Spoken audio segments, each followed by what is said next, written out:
Hey, you guys are watching this for the XL. I got it first. And it's awesome. Welcome everyone, it's official. V-RAPTOR XL is live on red.com and we're here to do some Q&A and talk about this amazing camera. It's got our same flagship VV 8K sensor. It's also multi-format with 6K at an S35 crop. It shoots high frame rate and 17 plus stops of dynamic range.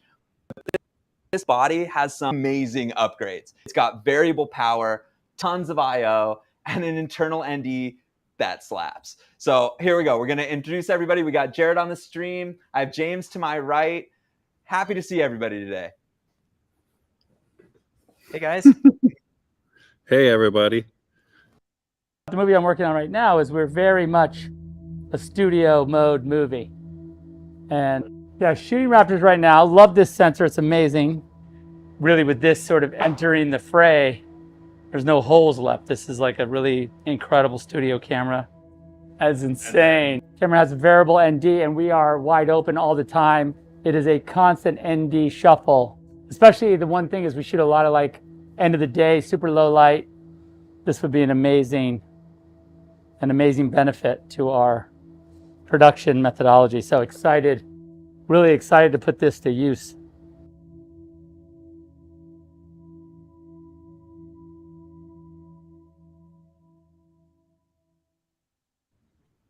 You didn't think that was all you were going to get from Zack, right? We got to get him saying something on here. You guys are so funny. I don't know how this normally works, but you know, you're supposed to get these little notes from your team before these live streams saying, hey, you know, talk about this and, you know, get people excited about this, get their orders in. Instead, I get, Jared, don't talk about the S35. Don't talk about the new EVF. I'm not supposed to be saying this, obviously. Don't talk about the new autofocus. So what am I supposed to talk about here? Are we going through the camera? You know, well, I'll be running through the camera here. Yeah, right. Yeah. I think we need to take it away to James right now. I think we need to talk about some things we can talk about, right? Well, it is exciting to have Zack though. Being the kind of first guy banging on these things. I think you saw when we gave him our last, I don't know if you guys can see what he did to our Monstros when we let him test drive those, burnt to a crisp. Still got the shot until that happened. But yeah, no, he's a good guy to be banging on these things. They're finally out and about. Phil, I have yours here. Sorry, I needed to borrow it for the stream, but yeah, let's get into some stuff about the camera. Awesome. Well, we're really excited about this, and for myself, this is the most technologically advanced RED camera ever. So let's get hands-on, and we'll really learn a little bit what makes this V-RAPTOR XL so special here.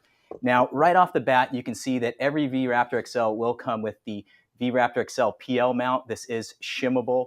For anyone that came from the DSMC2 camera systems, you would be able to mount your mount, but notice the pins here are at the top. These are the pins that would allow for communication with your Zeiss or your Cook lens information. There is also an option to do a interchangeable EF mount. Notice these are direct attach mounts, and that EF mount would allow you to use all of the incredible autofocus. Now, when we're talking about an all-in-one system here, one of the benefits is having that better thermal performance, and much like what we had with Ranger and on V-RAPTOR, we have this larger 60mm fan here at the top, as well as cooling that goes all the way throughout the bottom of the camera here. And much like V-RAPTOR, the XL has the benefit of a TEC, or the thermoelectric controller, that'll ensure that your sensor is staying at temperature as you're shooting throughout the day. Now, looking at this system, it is a high voltage system, but it's not high voltage only. So you will get standard options of either V mount or G mount. So it'll work with any of your existing batteries. And I know with high voltage, there's a couple of other options out there, whether it's 24, 26 volt, or 28 volt. Essentially, all of those batteries will work. And really, when you're using those higher voltage batteries, you will get the option to use all of the aux power or auxiliary powers right here on the camera. Now we'll run through those real quick, but I want to be clear, when you are using a standard voltage battery on here, your aux powers would be disabled and you would see a clear notification on the screen. But going through them, let's start here at the top, and they all are clearly listed. You have your two P-taps that are 12 volts. You can see them right on the top, and you can see clearly, you can see the amperage on each. You also are going to have three 12-volt 2-pin. You can see those right there on the side, and you're going to have another one over here on the front right by your EVF. And then you're also going to have two 24-volt run stop right here. And the benefit is these are all regulated, so if you do trip any fuses, they are nice and protected.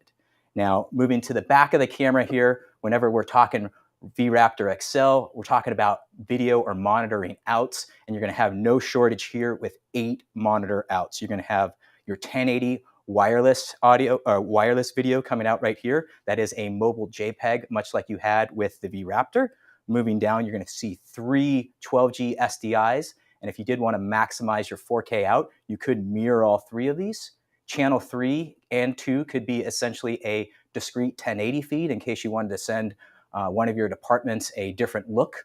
And then there is an additional 3G SDI right up here for that EVF that we were talking about, right next to that 12-volt power right there. And considerable work has been done to ensure that whether it's first-party or third-party EVFs, you're not going to see any perceived latency right here. It is worth noting that the touchscreen and this front LCD, this front EVF port right here do share the same guides and any tools that are on that screen. Now, continuing on the back here, you may have noticed there is a second wireless antenna here that is for the ACN or the ambient control network. Really great for doing wireless genlock and timecode on set. If you don't have any ambient items, do know there is traditional ways to do your genlock and timecode right here through dedicated ports. Now notice there is no 9-pin EXT, much like you had with our previous camera systems, because you don't need to extend anything or expand all the ports. They are right here, starting with your 4-pin control, followed by timecode. You'll have your 5-pin audio, which will allow you to dual XLR with phantom power, and your dedicated genlock and 5 gigabit per second USB-C out for really cool things like Red Connect. And I'm really excited about this dedicated Gig E port right here as well, allowing you to have an additional 1080 feed out of that dedicated IP port there, really allowing for really future-proof things like future synchronization over network for both sensor and timecode. Really excited about this camera here, as you can see, and I don't think there was anything there that we missed. I think that was all of it. There's a lot of I/O here, and really wanted to just go through all of it, but thank you for letting me. James, that camera is stacked. I love that. Really, there's not a lot of solutions that you couldn't make work with that sort of a setup, right? Mm-hmm. Okay, so now we're gonna jump in and we're gonna talk about the ND, the internal ND. Really, really excited about this one. So something that we've got going on here, you can actually see that this ND gives us a ton of options, and it's got a physical clear glass mechanism that swaps out with that electronic ND, and we're booting up the camera right now to show you. So really, the thing that we can talk about this internal ND is that it's got 2 to 7 stops. It's electronic ND that is incredibly precise. You're able to dial it down to third, quarter, or full stops. And you're really getting a ton of use out of this because there's a side interface as well as wireless communication to get you in there. There's no artifacting. We've got like no significant color shifts between stops. It's really something that on set has been making my life way easier. It's so fast. So now let's jump in and see if we can get our ND clear to change here. So as you can see, this is a physical mechanism that changes these two. And they are made in optically paired units, right? So each camera has been tested so that the optical path is clear and that there's no shift in back focus between these two stages. I mean, it's a really, really amazing tool. And you can see on our side interface here, you've got the ND clear button. That's going to drop you straight to clear and back. You've got up and down that you can then use to negotiate between stops here. And one thing to note is that if you press clear after you've applied an ND, if you press clear again, it's going to take you back to that stop that you started at. That can be avoided by going to clear and then pressing up. That'll just take you straight to ND2. And you can change those intervals much like you would with your shutter angle or your degrees. Really nice to get that level of precision when you're not splitting the difference between a stop. Exactly. It allows you to do things like not make concessions on shutter speed and aperture when you're dialing in for a really specific exposure or trying to compensate for something that you're not happy with in frame. Yeah, that ND has really sold me, and I think I've apologized about 15 times that it took us so long to get here. And everybody knows there's a RF to PL mount ND coming for the normal Raptor, but you know, I'm a small camera guy, obviously.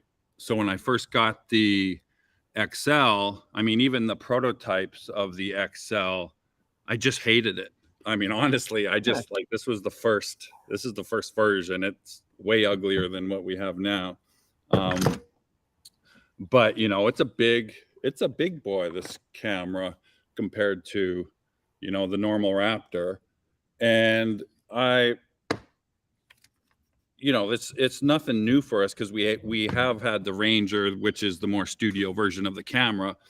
But the NDs, which seem obvious to everybody, it's just hard to do. I mean, we had to make the mechanism ourselves, and it took us, you know, 15 years to get to this point. But I find myself using that ND on the bigger camera more often than not. It's really kind of sold me to the form factor that XL is. So apologies aside, I'm sure happy that we're here. And for me, you know, I don't really need the extra outputs like a lot of people need, but that ND, I mean, it sure saves you. And again, I'm just happy we have it now because it's awesome. It really is awesome. Yeah, and a huge benefit to moving quickly on set. And I think that's one of the things that I love about this camera and interacting with a bunch of my friends that are DPs is just how much it enables you to move quickly and how this accessory set and the body itself lends itself to that set work. And, you know, I think Johnny's on here somewhere. I kind of want to pull him up so that we can talk about accessories. Mm-hmm. All right. Awesome. No, yeah. How's it going? Yeah, super excited to run through the accessories that we've got for the camera. Essentially design them to give you a great foundation to kind of configure your camera from, as every DP, AC, cam op, Cleigh, James, everyone configures their camera very, very differently. So I think to start off, obviously there's so much auxiliary power on this. I think we should touch on the power. I think if we cut into our close-up shot here, we can kind of run through some of those accessories. So if we start off with the battery, so we worked with Core Swix on this battery and also the battery mount on the camera as well. So we have a gold mount and a V-Lock battery. These are the XLV and the XLG. They are 156 watt hours, so they are flight safe as they're under 160 watt hours, but these deliver a serious amount of power, up to 400 watts. And that's not all the party tricks.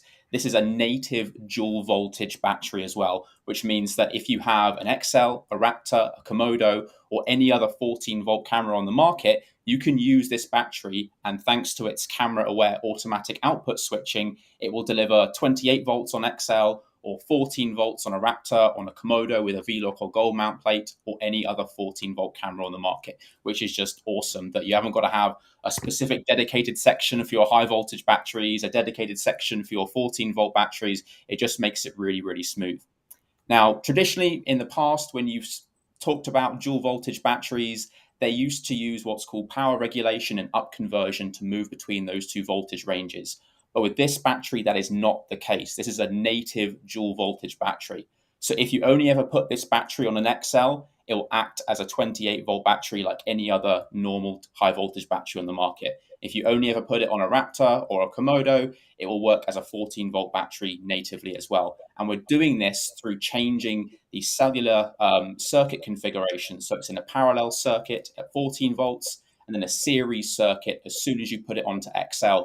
Because we worked with Core, we've got a dedicated set of pins on the V-Lock and gold mount cameras that will tell the battery to then start outputting that high voltage power to the camera, and you can then start getting all of those auxiliary power outputs fired up for your camera. So Super excited for this battery. It's got a nice little custom LCD screen on there as well. So, always got to do those little touches. A nice little red backlight, which Jared was very instrumental, wanted to customize it for a red as much as possible. So V-Lock and gold mount options are available. So moving more on to the hardware now. So we can see on the bottom of the camera here, we've got the riser plate. So those of you who like to rock with 15mm studio, 90mm studio, this plate gets you to the correct optical height to put those on. And you can also see we've got a little bridge plate section. So those of you that rental houses that have the BP8 and the BP9, you have the correct offset that allows you to mount that on the bottom. I think we've actually got a little bit of a behind the scenes shot here when I worked with Cleigh out on one of the ND shoots that we were doing, getting that base plate on the bottom. Likewise, if you've got a more standard bright tangerine left field, wooden camera, shape, any of those kind of base plates out there, you can bolt those on the bottom with those 1/4-20 and 3/8/16 mounting points.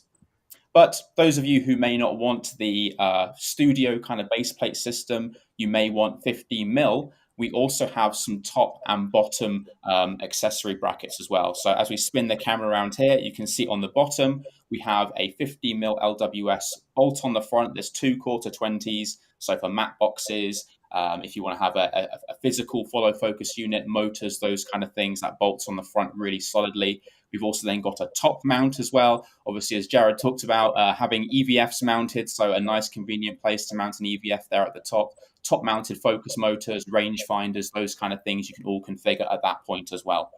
And the final piece in the puzzle here, we then have the top handle. Now, those of you familiar with V-RAPTOR, this is the same modular top handle, but we've got a specific support bracket on the bottom there. So this allows you to use the top handle with and without the RMI as well. So depending how you configure your XL, it will allow you to work with that. And then if you want a more standardized wraparound configuration, you can see that Cleigh has here, or add some of those modular pieces to the front. If you have a very heavy lens and you want to have an easy rig and kind of offset that weight, it will allow you to do that as well. So a really nice handle. And you can kind of see how we're standardizing these camera setups. If you have a Raptor and an XL, you can use the same battery and the same top handle as well. So simplifying it down. So yeah, so a really nice accessory package, and ultimately looking forward to seeing how everyone rigs up their XLs.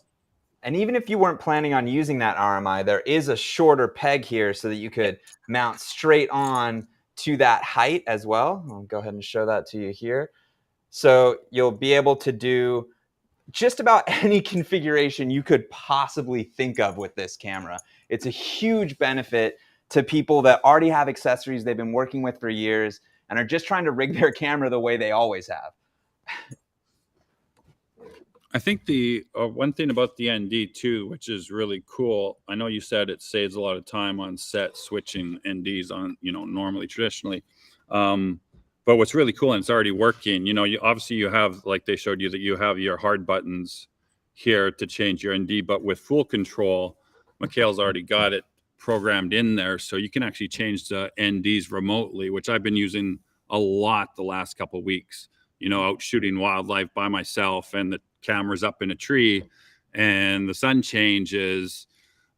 Traditionally you would have to either use a variable ND and kind of hope to swivel it the right way, or change NDs, God forbid.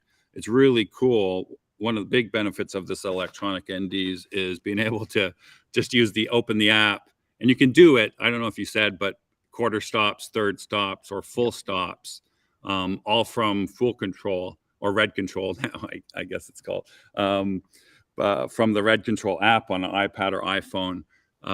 So that's really, again, it's one of those things that makes this electronic ND really cool, even if you're not on a big set and you're just out by yourself.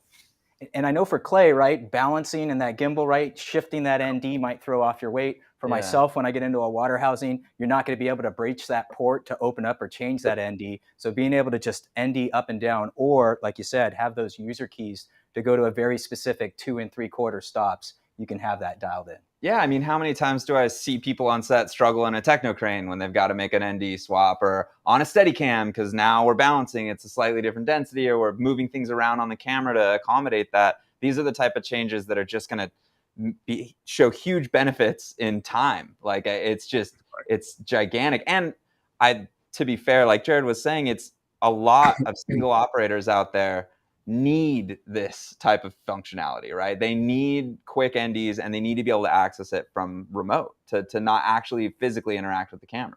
And like Phil just said too, you know, Phil, a great example. You can see his, I think that's his work behind me. You know, I think Phil has the most viewed footage in the world with these Apple screensavers of any footage. But anyways, in a helicopter, you know, another perfect example.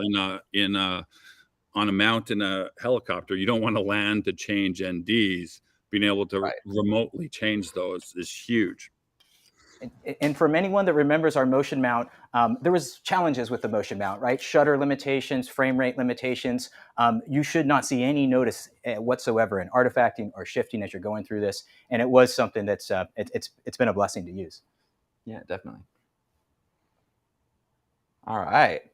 Well, dang, we're just cooking right along. I feel like this is going great. I'm scared to say this, but I feel like this is the section where we agreed we might talk about some stuff that's coming up, right? Some of the stuff that Jared hit on the do not touch list. I think we've already touched it, right? We might as well say something. I didn't say anything. What are you talking about? I have no idea. I don't know. I think everybody kind of knows everything already. Yeah. Of course, the EVF has been a big request, and people are trying to figure out if we're making our own ND or EVF. And the answer is, of course, yes. Our own first party EVF. We're having some help from some people, of course, as we always do, but that'll be specific to the camera, so that should be good. You know, we love small HD and what they've done for the big onboard monitors, but this one will be special. It's just we still have supply chain bullshit that we're going through, so it'll be a while. So we're gonna hopefully start being able to use them at the end of the year and shipping shortly after. But we're really excited about that because, you know, and a lot of people said, you know, it's not really a studio camera unless you have a EVF. And even though a lot less people are using EVF nowadays, you really do need one. And the good news is right now with the XL, you can use third-party EVFs all day long. Almost everyone works with it.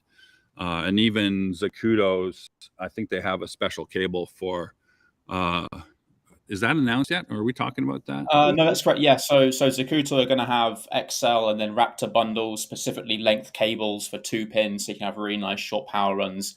That's out, I think, very, very soon.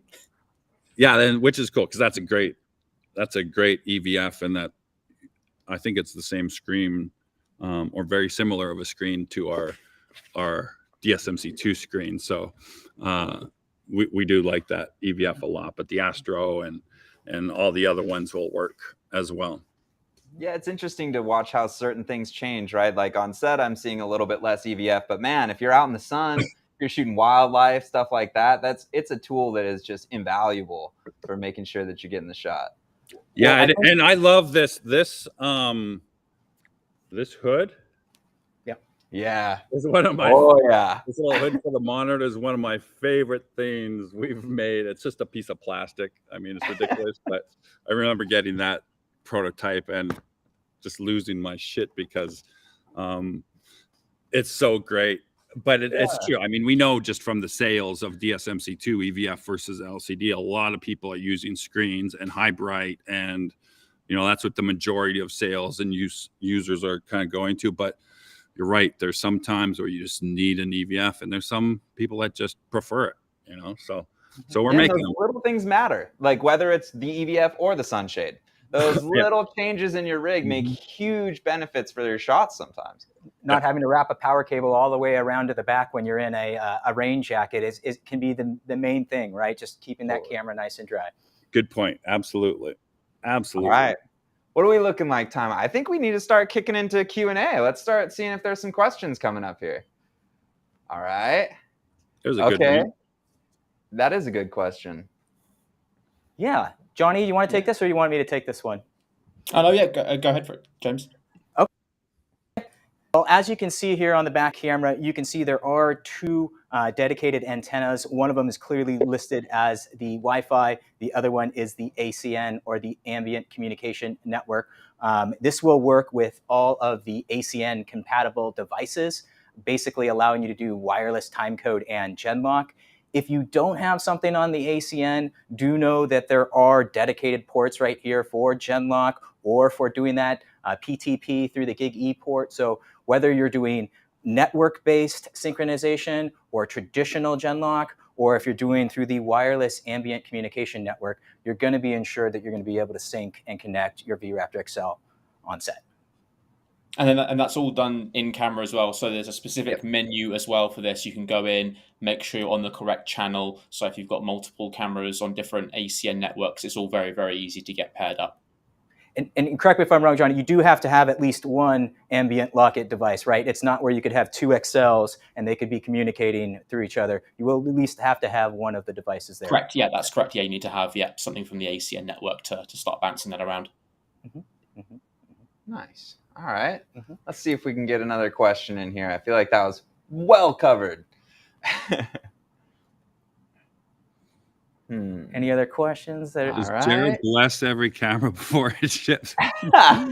It's funny because Jim and I used to, when we started, Jim and I literally would shoot every single red one that came off the line.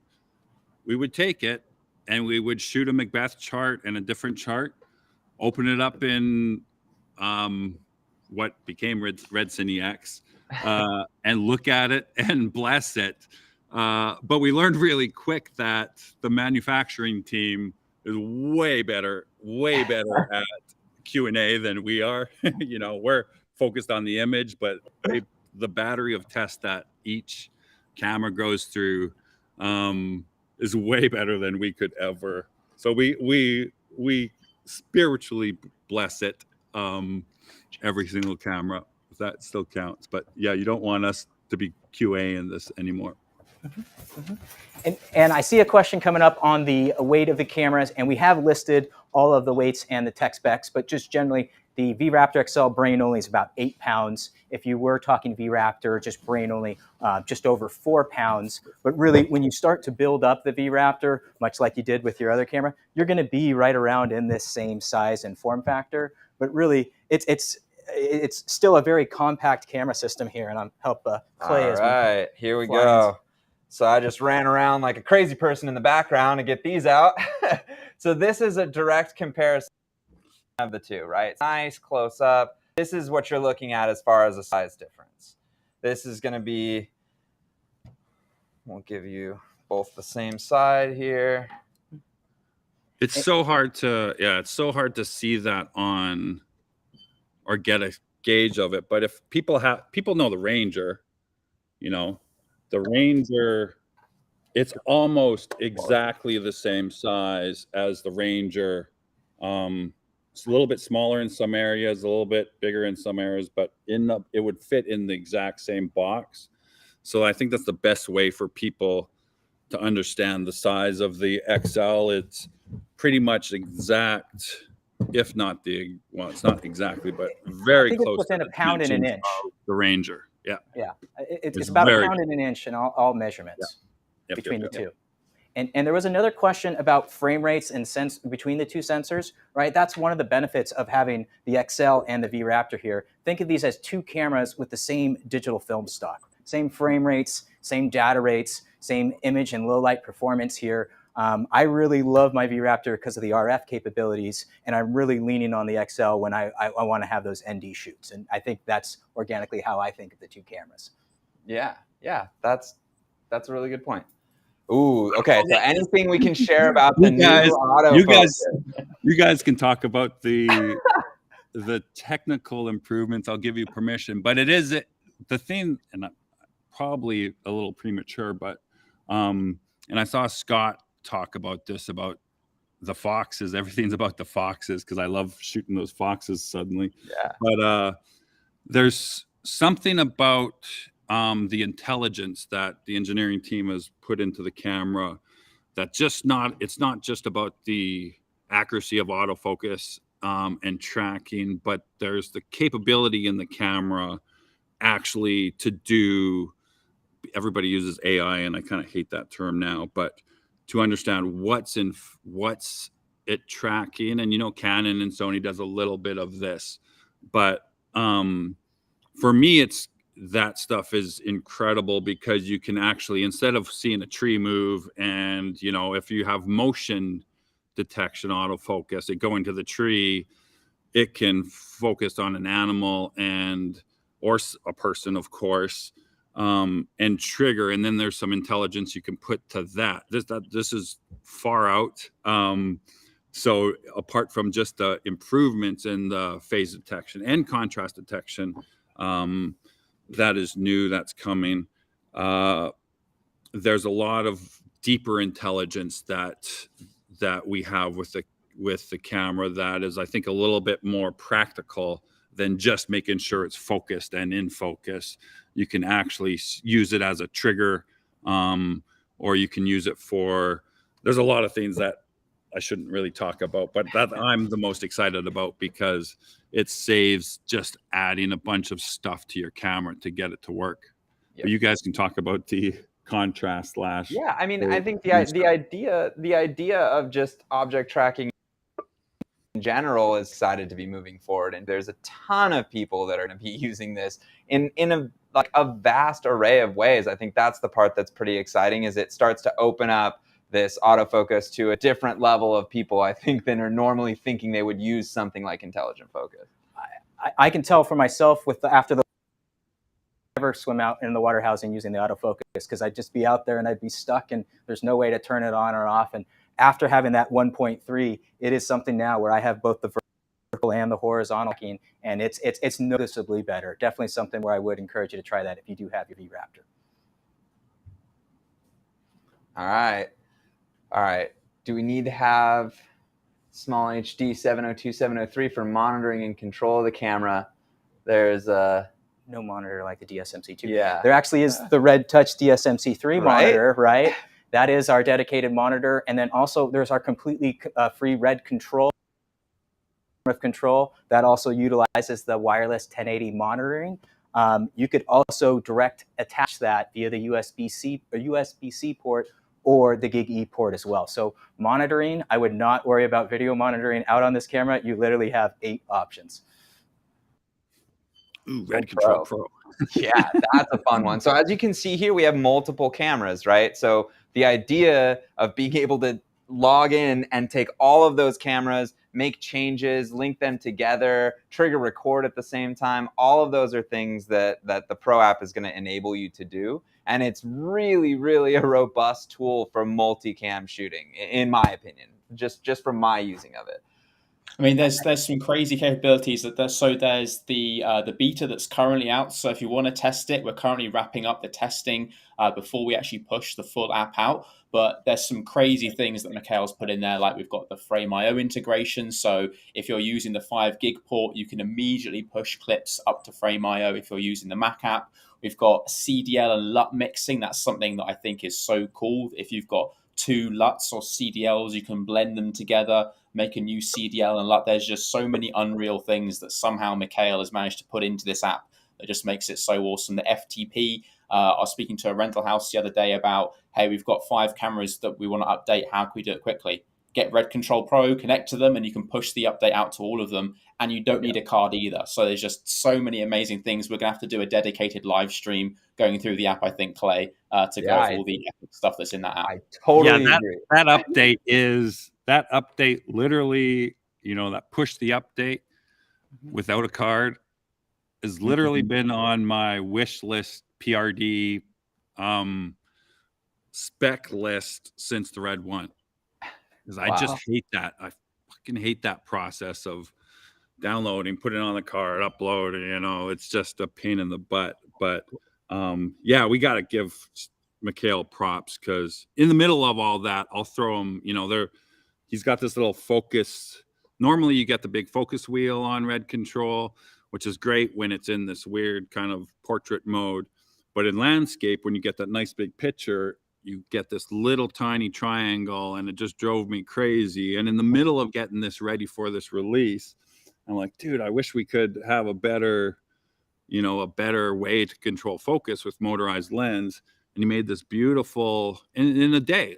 I woke up the next day and he had this beautiful linear on the bottom kind of focus where you could slide it super precisely. And it's in the app. And that's not just Red Control Pro. I think it went into the normal Red Control as well. So when you turn that and you get the nice big picture from remote monitoring, you can have that control, and you combine that with the ND control, which he's got in there as well. And you really can control this completely remotely. And then you have I use the Cineshooter. So I have the big iPad Pro, and then I have a little iPhone next to it, kind of cobbled together with the Cineshooter app on it. And all of this works over Wi-Fi on a network. So you can be, miles away and control pans, tilt, zoom, plus your dolly slider. And then on the camera, using Red Control, everything, your NDs, your focus, if you have a motorized lens, and of course all the other settings. And it's just incredible, and it it gets you prepared for the real Red Control that I don't think we're talking about yet, where you can start pulling video from the camera through the USB-C port, which is really, really cool, getting live 8K out onto an 8K monitor from insane amount of distances. What was that? Can we use the Raptor XL run and gun style? That's not a subject switch, I swear. I'm just reading a question. So what we got is actually, you can look at these rosettes here that are on the side of the camera here. I can put it in my angle here. That's all right. So if we look at the rosettes that are here on the side of the camera, you can actually attach those handles and go directly on the shoulder, right? You just need to move this monitor down a little bit, possibly use the slightly different RMI cable. But for my 2 cents, it's actually easier ergonomically to shoulder operate this camera than just a baseline V-RAPTOR. So if you're looking at the production pack, there's some adjustments with a regular V-RAPTOR that'll help you. But I think for me as a shoulder cam, the XL is actually better. I mean, also additionally there, because you've got those top 15mm mounts, if you want to get like a bright tangerine axle mount to get that Zacuto EVF on there, or a few other mounts, super easy to get that run, set up for that nice on the shoulder feeling. I think I just saw another question coming about the runtime. So runtime, that is heavily dependent on how much you are utilizing all of your aux output. So, if you've got every aux running full tilt, that's going to dramatically change the runtime that you have. So the camera, I think, at like 8K 24 FPS is like 60, 65 watts, and then it can go up to 75 if you're doing 120 FPS. So that kind of 2 hour, give or take either side, is probably a good range to look at. And then depending on how heavy you are on the aux, that will kind of shift a little bit either way as well. Right. How many accessories, how long are your takes, how much of the overall time of that 2 hours are you rolling versus just idling? Things like that will make huge differences in the runtime of battery. I do envision a lot of customers using a XLR-based battery with this camera, and we did talk about it being dual voltage. It is worth pointing out that this is the same XLR, 3-pin XLR to AC power adapter. This is a 19 to 35 volts here. So really, this is not a dual power or standard power only. This is a high voltage only. So really, if you are not feeding it enough current there, you would clearly see that your auxes would be turned off. But that is one thing that you would not be able to put 14 volts into. And that's one of the things there where if you want to get hot swaps, so you want to change the batteries, you can plug it into a floor battery really quickly and then work really quickly in that sense. So yeah, super, super flexible. Yeah, on our ND shoot that Johnny was talking about, we ran off a block battery for most of the day. It was really, really easy. Yep. I saw a monochrome question there, and we were in the middle of making a couple monochromes, but we have to make we got a use request from a special customer for IR, so an IR XL. So we're making those first. So if you want one of those, let us know. because it's super rare. Sign me up. Put me in We're that only making column. a few of them. Yeah, you know, I know you love it. But that full spectrum, I guess is the right word. But you can do some really cool stuff with those cameras. So we'll make a few of those, and then hopefully get to monochrome when things, again, supply chain, when we can make more stuff. All right. The question I'm going to throw it out there. What are we going to say? Is the S35 V-RAPTOR coming anytime soon? Yes, it's probably a couple months. It's already out shooting right now, so it's kind of being tested still, but it's got the same specs as the normal Raptor and the XL Raptor, so same frame rates and everything. But the big difference between S35, this version of S35, is the sensor size is a little bit smaller than our traditional S35 sensors, specifically just to make sure that it fits into those lenses. You know, the biggest request for S35 now comes from the wildlife guys, and because they're long lenses, and the sports guys as well. But even our traditional S35 or smaller non-VistaVision sensors still were a bit bigger, and you couldn't shoot full 8K in some old school S35 lenses. So Yeah. that's the difference between the S35 Raptor sensor, is it's a little bit smaller, full 8K, 128 frames per second, and the same as everything else. And I will say there are some benefits to a smaller pixel pitch, right? So I do a lot of product photography for the company, and the idea of having a little bit more depth field, right? Having less shallow depth of field is really beneficial in a lot of product environments, and specifically catering to certain lenses. I think there are some ways that S35 are going to stand away from VV in just little things that are really specific to workflow and outcome. But as far as frame rates, data rates, your production, your workflow, that shouldn't change. If you want to think of it like Helium and Monstro, right? They both had an 8K deliverable. It had to deal with your sensor size, right? All right. And I saw this question on the RF mount for XL. Really, that's where I'm touching on the V-RAPTOR body right here. One of the benefits of having an RF mount is that very shallow flange depth. You can see your witness mark right there. With the XL, has to be a little bit deeper because of the ND system. So really, if you're using RF, this is where you would be doing it on the V-RAPTOR. And then on XL, you can see that right there. It is a little bit more recessed. So you cannot do RF with the XL. That is where V-RAPTOR comes in. And another way to think about it is that ND's got to fit. Yeah. It does make a good advantage. It's an advantage to the normal Raptor, especially when we release the RF to PL ND, because you kind of get some of that ND magic to the normal Raptor, but you can still use RF lenses. And of course, with the XL, you can, I think you guys said it already, you can use the normal EF mount to it as well, or the new one, electronic. Yeah. And I'm not going to run off stage right now, but I do have a V-RAPTOR built up in the full production pack. When you do build it up in the production pack, now we're getting additional we're getting a P-tap. We're getting additional 2-pin aux out. So if you want something in the middle, yes, you can build V-RAPTOR up, but it is just that option of that scalability. Yeah, and that power and the idea of, so even if you're not at the higher voltage, your run stop on the front here will work as run stop. There's that really make XL stand out, but it really illustrates to me the fact that there's a lane for each of these cameras and a use case for getting either of them on set. Yeah, you have kind of, and especially when you add the Komodo in there. Is there a Komodo on your table? I mean, you have, and Komodo's the only thing they're actually filming on most of the Komodos, so it's the only one I can't run.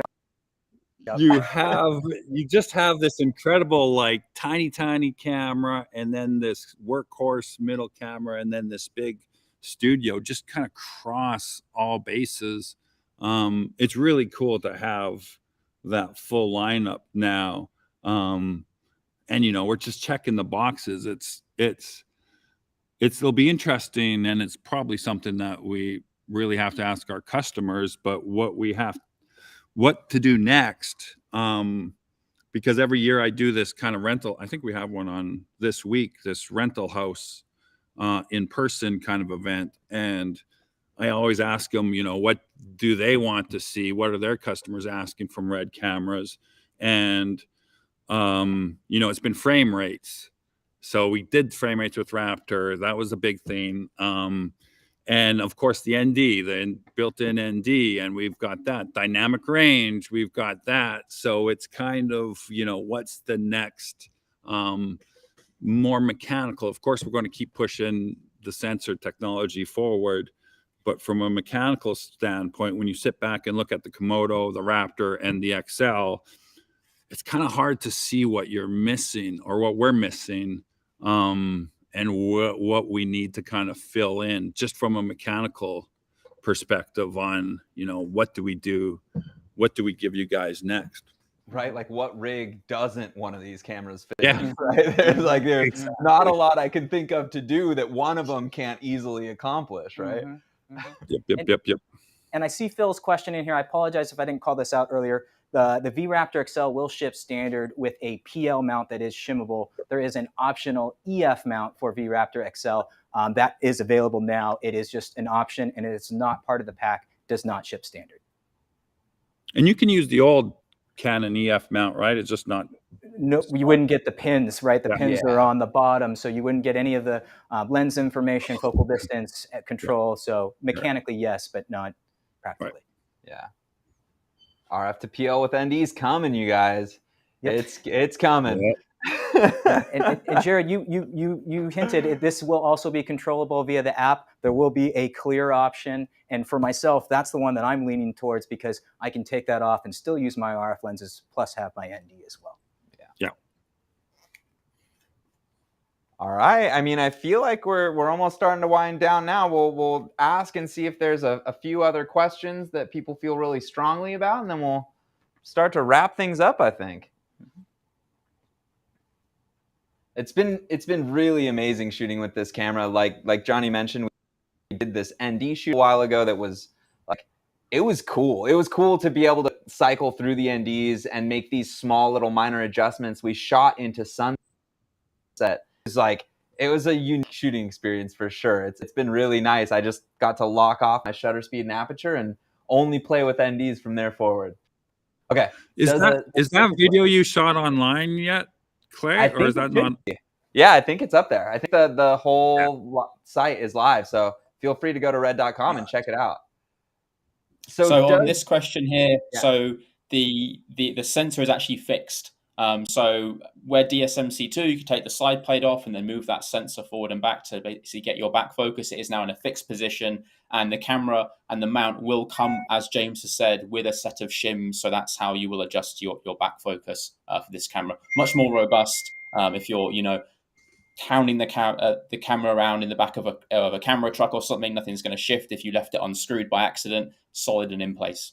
Right. And yeah, we had a 7-axis, then we moved to the 5-axis, and we thought we were really clever by having this user. I mean, we got to the point where you could just do the Z, but there was one point where you could change everything, and it caused more, even for our extremely talented techs, and unless you had a laser alignment tool just to get that, especially in the field, it just caused more drama than not. And that was the biggest feedback from a lot of the big guys and a lot of the big ACs was just use shims like everybody else, please. Right. So there are moments where industry standards make sense, and there are places where we like to push forward and are really successful at doing that. And sometimes we got to listen to feedback like that. Oh, we make lots of mistakes. We make lots of mistakes, have a lot of crazy ideas, and we try them. And like you said, sometimes they work, sometimes they don't. But it's fun. It's fun kind of tinkering with this stuff. Sometimes it's revolutionary. So we'll keep doing it. Exactly.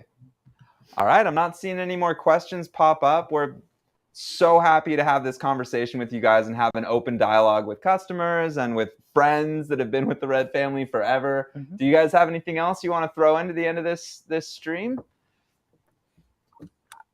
I think Lots one thing we touched on. oh, go ahead. Sorry. No, go ahead, Jared. By all means, go. A lot of questions about the data for placement of the gyro and accelerometer data. We have those, and we've been slowly working with companies that do that. You know, Adobe was kind of the first, but it's not something we can't, you know, we're not going to make an algorithm in camera to do on-camera electronic stabilization. That's really a post thing, and it's just letting the post guys, whoever wants it, the data's there. I mean, you guys can have access to it. We just need to find a company that does that for a living to take that data and put it into a customer usable, easy usable kind of way to make it work. That's interesting. That's something. It's funny because you get in post. I do a bunch of stabilization, tracking, and all of that stuff, and it's interesting to think to bypass some of that and go straight to the data. Right? That's a pretty exciting prospect. And one thing just to say there, that gyro is only there on Raptor. It's not currently there on Komodo. Just so if you're hunting around for that gyro data, it's only on the Raptor. Yeah, it's not, yeah, and again, for the same reason, we just need a use for it, and then we'll put it on the Komodo list to get integrated into one of the builds. I think the next Komodo build is still on track for December. Are we talking about the next big build? Yeah. Yes, now Sure. Next question. You're talking about it. Yeah. And there's a text. Yeah, that's, you know, it's a lot of work doing this stuff, but you know, we haven't forgotten about the Komodo guys. There's the next big build will be pretty cool, but you know, we just keep on moving. With the builds, right, it does typically go to Raptor and XL, and then if it is physically possible, it trickles down to Komodo. We saw that with the time lapse and the frame rate option. So that's typically how they flow. I saw a question come through on the lens. Breeze through it too fast. When the camera ships, it does come with our V-RAPTOR that will give you both Zeiss and Cooke lens data directly into your R3D metadata. If you are using something like an LPL lens, that would be something where you would have to get that information externally through a recorder. But something else that is also super cool in regards to lens data is that in the most recent update, with the control port and the EXT port on Raptor and then also on XL here, you can actually ingest lens metadata. So if you've got a dumb lens, there's a system called the DCS. I can't remember which version it is, but that will essentially allow you to map your dumb lens and then get that information into the camera zone, into the R3D as well. So essentially, smart or dumb lenses, you can then inject that through that port, which is really, really nice. Yeah, very cool. Cool. All right. Well, I don't see too many more questions. I think we're starting to wind down here. Mm-hmm. I think that's it. We're really excited to see customers start using this thing. I know, like, going on set and seeing it in the hands of like high-end ACs, seeing Zack Snyder play with it for a little bit really got me juiced for what's going to come next and the films that we're going to see this thing on. Mm-hmm. And for anyone who's already shooting on V-RAPTOR or Komodo, I'm going to go get fired now. But yeah, thank you, everybody. All right. Thanks, everybody. Have a good day.